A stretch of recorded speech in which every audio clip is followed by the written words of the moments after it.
va revoir maman. Et notre nouvelle petite sœur, c'est trop ému. Le bébé. Allons rejoindre papa.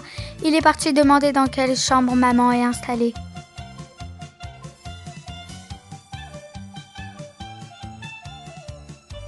Bonjour, nous cherchons Madame Sterna Playmo, s'il vous plaît. Alors, oui, elle est dans la chambre numéro 102, Mazal Tov. Allons-y les enfants, et ne faites pas de bruit dans les couloirs.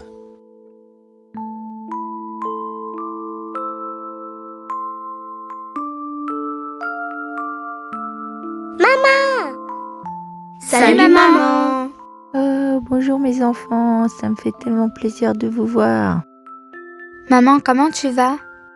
Baruch Hashem, nous avons reçu un très beau cadeau d'Hachem. Oh, mais elle est trop mignonne. Et oui les enfants, un nouveau petit trésor dans notre famille. Voilà, comme ça, tout le monde peut la voir. Oh, elle est blonde comme toute moi. mignonne.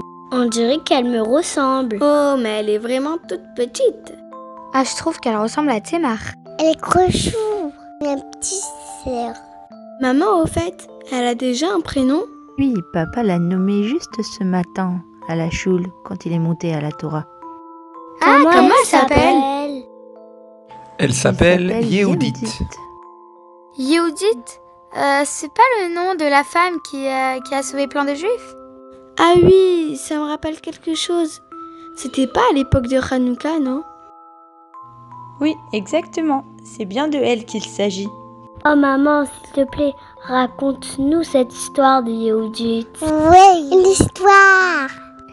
Avec plaisir. Je donnerai ensuite le biberon à Yehudit.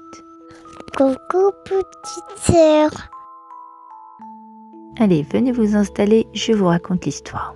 C'était à l'époque de l'histoire de Hanouka. Les Grecs, avec leur chef d'armée Holoferne, avaient assiégé une ville qui s'appelait Béthuléa. Vous savez ce que ça veut dire, assiéger? C'est-à-dire que les Grecs s'étaient placés tout autour de cette ville et personne ne pouvait ni entrer ni sortir. Vous comprenez que c'était vraiment très difficile.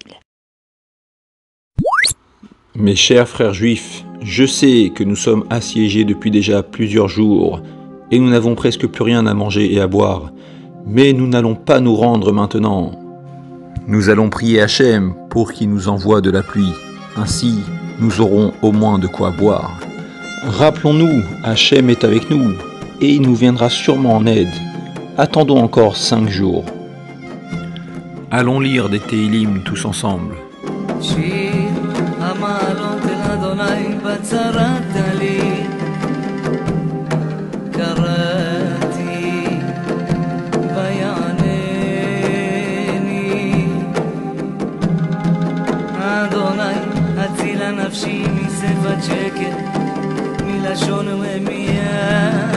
Chère servante, as-tu entendu les propos de Uzi? Il a dit que c'est sûr qu'Hachem nous aidera et qu'il faut attendre encore 5 jours. C'est vrai tout ça, c'est sûr qu'Hachem aidera, mais il faut agir. Et j'ai une idée, je vais donc aller le voir. D'accord, Yehudit. Vas-y, je t'attendrai à la maison.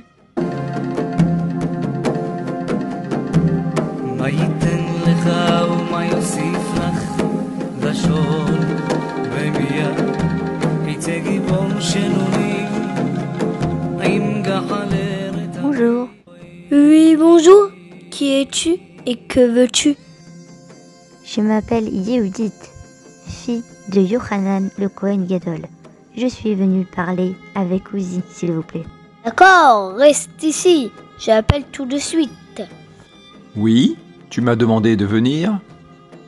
Uzi, comment pouvez-vous donner un ultimatum à Hachem en disant il va nous aider dans 5 jours? À part prier Hachem et lui demander que la pluie tombe, il faut aussi agir. Et j'ai là une idée. Et quelle est ton idée, Yehudit? J'ai préparé un plan. Et c'est peut-être grâce à ce plan qu'Hachem nous aidera et nous sauvera tous. Laissez-moi sortir de la ville avec ma servante. J'irai dans le camp grec voir le chef d'armée Holoferne. Mais Yehudit, tu sais que tu cours un très grand risque en faisant cela. Oui, mais ne vous en faites pas. Hachem m'aidera et il faut vraiment qu'on agisse. Je te donne mon accord, et nous prierons pour toi afin que tu mènes à bien ta mission.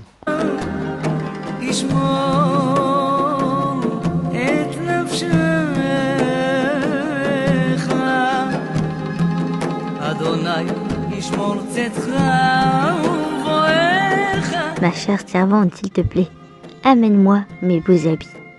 Nous allons sortir du camp. Yehudit, tu es consciente que cela peut être très dangereux pour toi. Ne t'inquiète pas, Hachem nous aidera. Voilà Yehudit, j'ai fait exactement ce que tu m'as demandé. Dans ce sac, j'ai mis beaucoup de très bons fromages. Et dans celui-ci, voilà la bouteille de vin. Nous pouvons y aller. Bezrat Hachem naaseh venatzliach. Nous ferons, et avec l'aide de Dieu, nous réussirons également.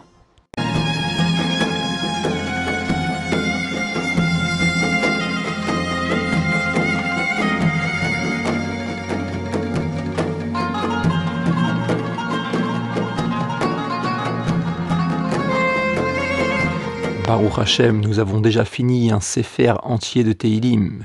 Lisons à présent des Mishnayot.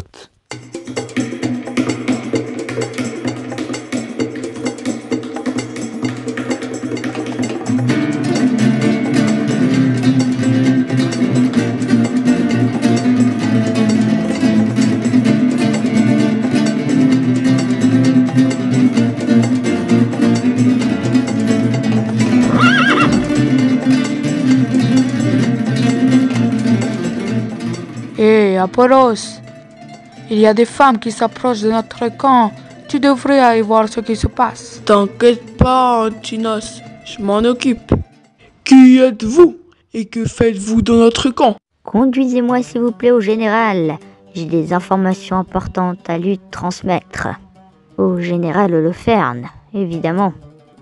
Oh, des informations importantes? C'est sûr que ça l'intéressera. Hé hé.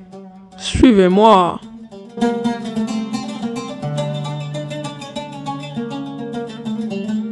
Général Holoferne, il y a une femme qui est venue vous parler. Elle est richement habillée. Ah tiens, ça a l'air intéressant. Laissez-la entrer. Bien, général, je vais monter la garde devant la tente. Yehudit s'était fait passer pour une espionne. Elle était soi-disant venue raconter au chef comment gagner la guerre contre les Juifs. Holoferne finit par croire Yehudit et lui fit même confiance.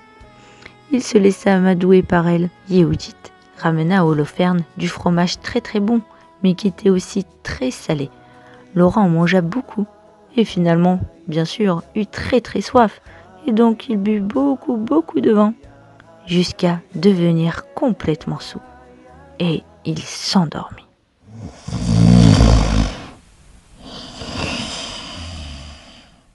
Et là, Yehudit pria Hachem de tout son cœur de l'aider et de lui donner la force et le courage nécessaires pour finir sa mission. Yehudit prit alors l'épée d'Holoferne, frappa de toutes ses forces et le tua. Les gardes ne se rendirent compte de rien. Et Yehudit et sa servante partirent comme si de rien n'était. Elles allèrent directement chez Uzi. Yehudit, comment ça va? Que s'est-il passé? Uzi, Holoferne est mort. C'est le moment pour vous d'aller attaquer les Grecs. Quand les soldats s'apercevront qu'ils n'ont plus de général, ils vont être complètement affolés. Et vous pourrez vraiment les gagner sans problème avec l'aide d'Hachem. Allez-y tout de suite, ne perdez pas de temps. Oh, Baruch Hashem, quel miracle! Je préviens tout de suite mes hommes. Apollos, regarde, il y a des Juifs qui viennent nous attaquer. Il faut prévenir le général. Arrête de crier, Atinos. Bon, allons-y le voir ensemble. Ah, notre général! Nous sommes perdus. Les Juifs ont gagné. Mes frères juifs, nous l'avons emporté, nous avons gagné. grâce au courage de cette tzadéket Yehudit.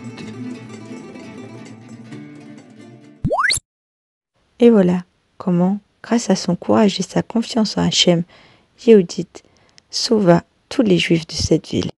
Waouh, mais quel honneur que notre petite sœur s'appelle comme une grande tzadéket. Hein, Yehudit, tu es une grande tzadéket, toi aussi. Amen. On peut apprendre d'elle d'aider nos frères juifs en toutes circonstances. Ce que j'ai appris de cette histoire, c'est qu'à part prier Hachem, il faut aussi agir. Préparer un kéli, c'est-à-dire un réceptacle, pour qu'Hachem puisse y mettre de la bracha à l'intérieur. Ainsi, nous réussirons toutes les choses que nous voulons accomplir. Yehudit nous a bien montré l'exemple. Magnifique, Dvorah, tu l'as très bien expliqué. Oh, il pleure. C'est l'heure du biberon. On y va, les enfants. Papa, est-ce qu'avant de partir, on peut chanter à maman la chanson que Bella a appris à l'école? Ça rappelle très bien la façon de se comporter de Yehudit. Avec plaisir, allez-y, je vous écoute. Pour réussir, il faut agir en faisant un effort, un kéli à remplir. Ensuite de tout notre cœur, à Hachem on prie. Ainsi la bracha agit. Pour réussir, il faut agir en faisant un effort, un kéli à remplir. Ensuite de tout notre cœur, à Hachem on prie. Ainsi la bracha